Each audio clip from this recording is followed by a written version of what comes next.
High viewers, చాలా చాలా interesting topic అండి. బహుశా నాకు ఊహ వచ్చిన తర్వాత నుంచి ఎప్పుడు ఇదే డౌట్. అయితే ఆ మధ్యలో ఎవరో అరే ఆవులింత అన్నది మన బ్రెయిన్కి ఆక్సిజన్ తగ్గినప్పుడు ఆటోమేటిక్గా ఆవులిస్తాము అని చెప్పేసి అన్నాడు. ఓహో అని చెప్పేసి తెలిసి తెలియని వయసులో ఎక్కువసేపు ఆవులించాడు. బ్రెయిన్కి బాగా ఆక్సిజన్ వెళ్ళిద్దంట, బ్రెయిన్ షార్ప్గా ఉంటే మనం చాలా తెలివిగా ఉంటామంట అని. అమాయకత్వం. పల్లెటూరులో వాళ్ళు వీళ్ళు చెప్పే మాటలు అట్లా ఉండేవి. అయితే బ్రెయిన్ అసలు ఆవులింతలు నాట్ బ్రెయిన్ అసలు ఆవులింతలు ఎందుకు వస్తాయి ఏంటి అన్నది ఇప్పుడు తెలిసిందనమాట. Main reason. నిజంగా నేనైతే షాక్ అయ్యా. అట్ ది సేమ్ టైం అమ్మయ్య పోనీలే ఇప్పుడే సార్ తెలిసింది కదా అనిపించింది. ఇంతకీ అసలు ఆవులింతలు ఎప్పుడు స్టార్ట్ అవుతాయి? ఒక ప్రాణి తల్లి గర్భంలో ఉండగానే ఆవులింతలు స్టార్ట్ అవుతాయి. అప్పుడు స్టార్ట్ అయినటువంటి ఆవలింత నువ్వు చనిపోయే వరకు నీ లైఫ్ టైంలో అరౌండ్ 2,40,000 సార్లు నువ్వు ఆవులిస్తావట. ఒకసారి లెక్కేసండి ఇంకెంత ఏంటో. సంవత్సరానికి ఎన్ని? 365 రోజులు. 100 సంవత్సరాలు బతికేమని అనుకుందాం, 36,500. రోజుకి 10 సార్లు ఆవులించామని అనుకుందాం, అప్పుడెంత? 3,65,000. సో రామారాం ఇక్కడ 2,40,000 అంటే పర్లా ఆన్ యావరేజ్గా ఒక మనిషి రోజుకి 6 నుంచి 10 సార్లు ఆవులిస్తాడు. ఇంతకీ ఈ ఆవులింతలు అన్నవి ఎందుకు ఏంటి అన్నప్పుడు 2 థీరీస్ ఉన్నాయి.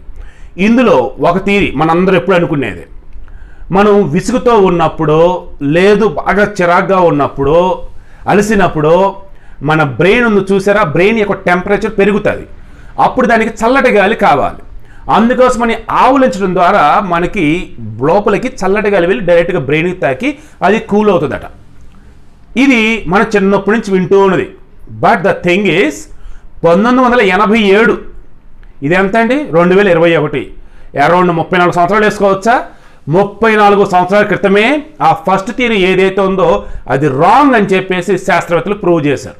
ఎందుకంటే నీ బ్రెయిన్ ఏమి వేడెక్కదు, ప్రశాంతంగా ఉండిద్ది, చక్కగా పనుకొని లేచాం, అయినా సరే ఆవులింత వస్తూ ఉండిద్ది. అప్పుడు బ్రెయిన్ ఇదే అయ్యా? కాదు కదా.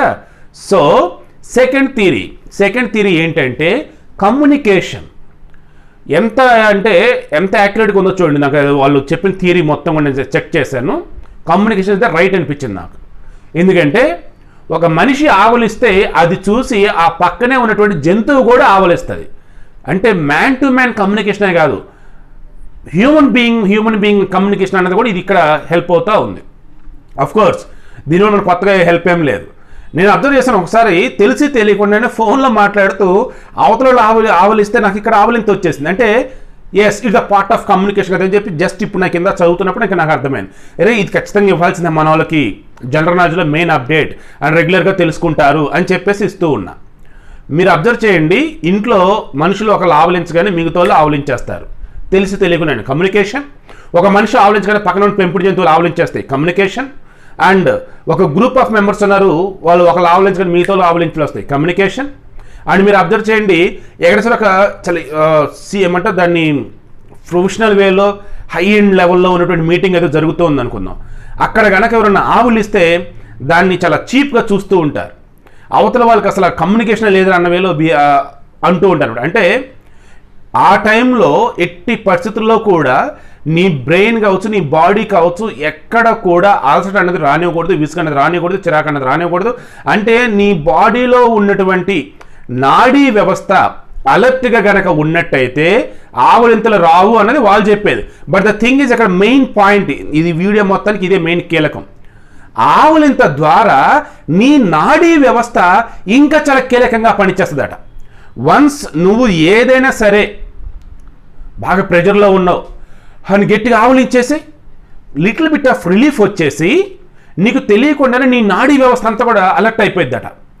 సో ఎక్కడైనా మీటింగులు జరుగుతున్నటువంటి సమయంలో ఎవరైనా ఆవులిస్తే నెగిటివ్గా తీసుకోకండి, నార్మల్ వాళ్ళకి వస్తున్నాడని చెప్పేసి అనుకోండి. అట్ ది సేమ్ టైం అలా అని చెప్పేసి ఆవులించమని కాదు సుమా. సో కన్క్లూజన్, ఎప్పటి నుంచో బ్రెయిన్కి వేడెక్కితే అప్పుడు ఈ ఆవులింతలు వస్తాయి, తద్వారా ఆక్సిజన్ అందుతుంది, చల్లబడిద్ది, అది కాదు. నీ బాడీలో నాడీ వ్యవస్థ ఉత్తేజితం అవ్వటానికి, నువ్వు రిలీఫ్గా ఫీల్ అవ్వటానికి మాత్రమే ఈ ఆవులింతలు వస్తూ ఉంటాయి. తర్వాత ఈ ఆవులింత ఒకరి నుంచి వేరే వాళ్ళకి ఎందుకు పాస్ అయ్యేది ఏంటంటే ఇట్స్ పార్ట్ ఆఫ్ కమ్యూనికేషన్. ఆవులింత ఒకరికి వస్తే ఇంకొకరికి ఎందుకు వచ్చింది? కమ్యూనికేషన్. ఆవులింత వల్ల యూజ్ ఏంటి? నీ బాడీలో నాడీ వ్యవస్థ అభివృద్ధి చెందుతుంది అండ్ బాడీ అంతా కూడా ఫుల్ రిలీఫ్గా ఫీల్ అవుతుంది. సో ఆవులింతల గురించి ఇప్పుడు మీకు క్లారిటీ వచ్చిందని చెప్పేసి భావిస్తూ ఉన్నా. మనిషి తల్లి గర్భంలో ఉన్నప్పుడు ఆవులిస్తాడు అండ్ మరణించే ముందు వరకు ఆవులిస్తూనే ఉంటాడు. తన జీవితాంగం మొత్తం టైంలో 2,40,000 సార్లు రామారమి ఓ మనిషి ఆవులిస్తూ ఉంటాడు ఈ జర్నీలో.